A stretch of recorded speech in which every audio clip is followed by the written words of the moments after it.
So who's going to tell Starmer that he's an idiot? Any takers? Probably a lot of people.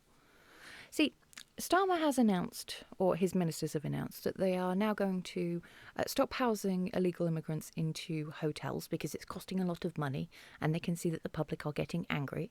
And to quell public anger, they think if they move all the illegal migrants into disused military bases, that we'll all be happy again. So who wants to tell him that it's not so much a change of accommodation we want as a change of country, a change of venue completely? We don't want them here. They should not be here. It's no good you telling us that, you've inherited this mess from the Conservatives and it's their fault because they weren't processing the numbers fast enough. Yeah, you seemed quite happy with the amount of illegals coming in under Conservative, to be perfectly honest, and you didn't inherit this mess. You chose it. Okay, when you chose to be Prime Minister of the country, okay, when you were elected in, after choosing to put your name up there, you then have to then pick that up. You cannot just continue to bitch about the previous administration. It's your choice now. It's up to you. That means you need to do your damn job and stop whinging about it. So let's get into the article. And yes, we have tried this before. We have tried housing migrants in disused military bases before. And they protested.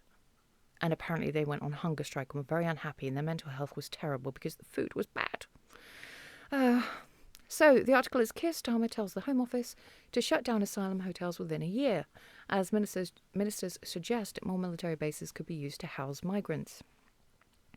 It's going to go so well. Keir Starmer has told officials to close asylum hotels within a year, it's been claimed, as a minister suggested more military bases could be used to house migrants. The Cameron Barracks in Inverness and the Crowborough Army Training Camp in East Sussex have already been lined up to house 900 male asylum seekers. Take it they're admitting that they're mostly male then now. Because I thought before we were... what were we phobic? I don't know. There was some name that they called us all because we said that it was mostly men. And they were going, no, there's women, there's children. Some of those men you're looking at, the ones with the balding and the grey hair and the wrinkles, they're actually 16-year-olds. But unfortunately for them, we all have eyeballs. The move is a significant reversal for Labour, which criticised the previous Conservative government over the practice and scrapped plans to convert RAF Scrampton, the former Dambusters base, into an asylum camp. Yeah, because it's historical. And we don't want it ruined, oddly enough. Defence Minister Luke Pollard today told BBC Breakfast that conversations about using the bases for accommodation have been taking place for a number of months. He added some bases are small, some bases are larger in terms of numbers, but I think the conversation around the bases that are in the news today is about proving this concept, is about seeing whether this works. Again, we've already done this, and it didn't go down too well, and they're already bitching about it. They already have said they don't want to be moved out of the hotels. I wouldn't want to be moved out of a hotel if I was permanently living in one. I'd love someone cooking my meals and doing my washing for me. It'd be brilliant. We believe that these bases can provide adequate accommodation for asylum seekers. This isn't luxury accommodation by any means, and it shouldn't be.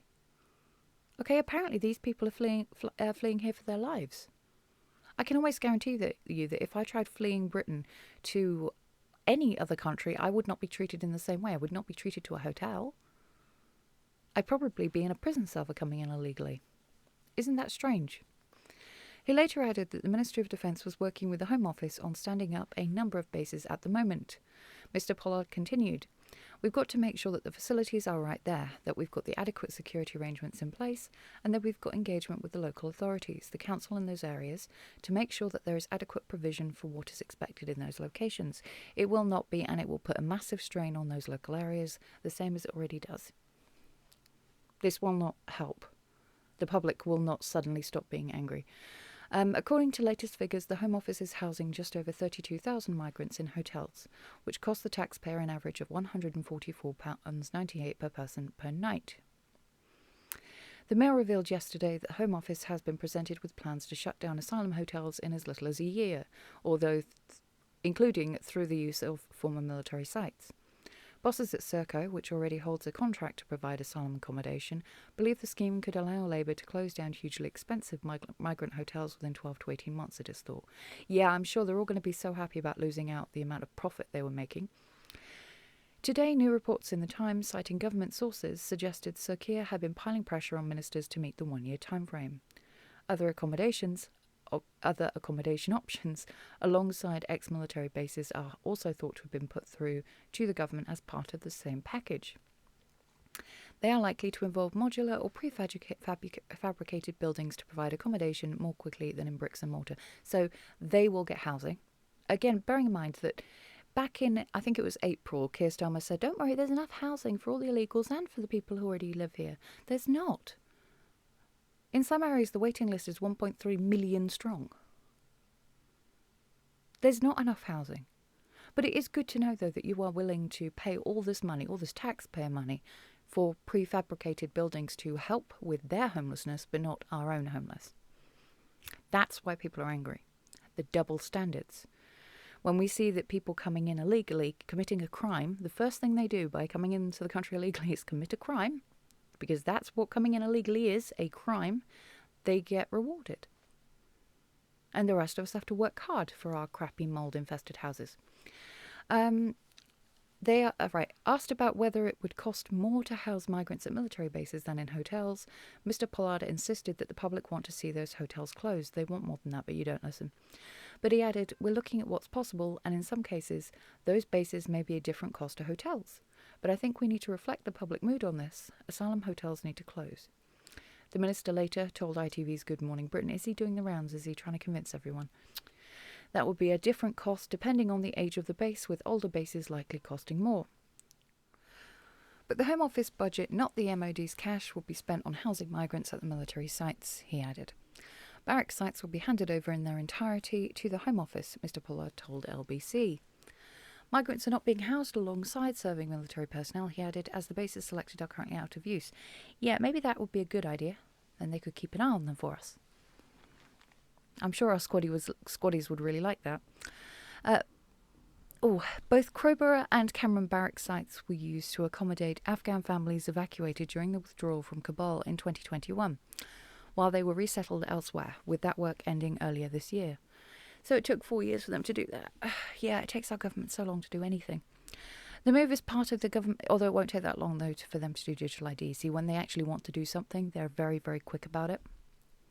You can always tell what they want to do because they do it well and fast.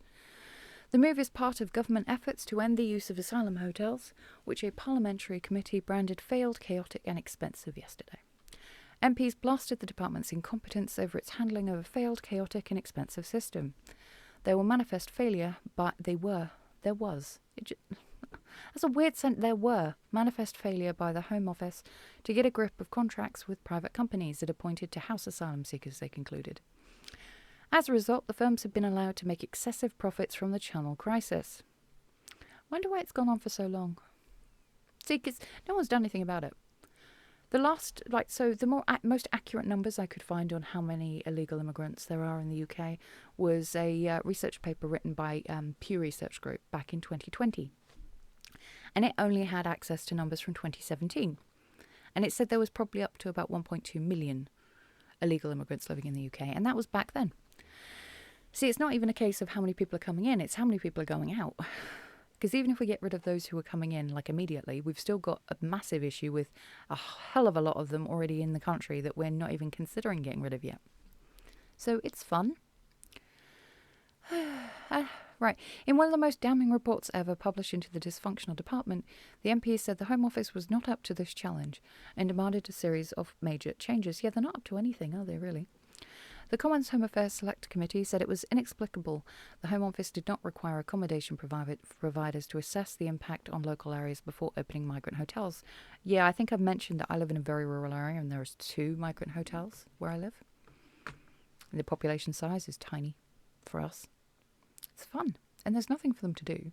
So they just hang around the town in massive groups causing trouble. And it is causing trouble. The truth is that a couple of the little story owners down there have reported that they will always have more than one member of staff on at a time. So take from that what you will. It has led to some local services experiencing unsustainable pressures, damaging community cohesion and allowing misinformation and mistrust to grow. Yeah, because it's misinformation when people start to get concerned about having illegal immigrants in their communities when all they see is crime increase and, yeah. It's misinformation. Don't forget it.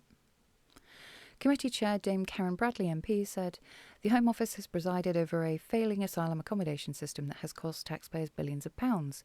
Its response to increasing demand has been rushed and chaotic, and the department has neglected the day-to-day management of these contracts. The government needs to get a grip on the asylum accommodation system in order to bring costs down and hold providers to account for poor performance. Urgent action is needed to lower the cost of asylum accommodation and address the concerns of local communities." Yeah, stop ignoring them when they tell you there's a problem. That may be a good start. She added, "There is now an opportunity to draw a line under the current failed, chaotic and expensive system, but the Home Office must finally learn from its previous mistakes or it is doomed to repeat them." Does that mean then that the companies who've made loads of money from it have finally finished making enough money? All of this just makes you so angry. Again, we've already tried the military base thing. When is Starmer going to learn? Seriously. This is not going to solve the problem. It's not going to make people less angry. And I wonder if the only reason he's announced this is because he's seen what the popularity rating is for himself. And it is bad. Labour Party is literally 1% above the Green Party, and I didn't think that would ever be possible in the UK. I'm going to leave this video here. I'm going to go and get some sleep. Thanks, Dharma. What would I do without you? Mwah. I love you all very much, and please take care. Bye-bye.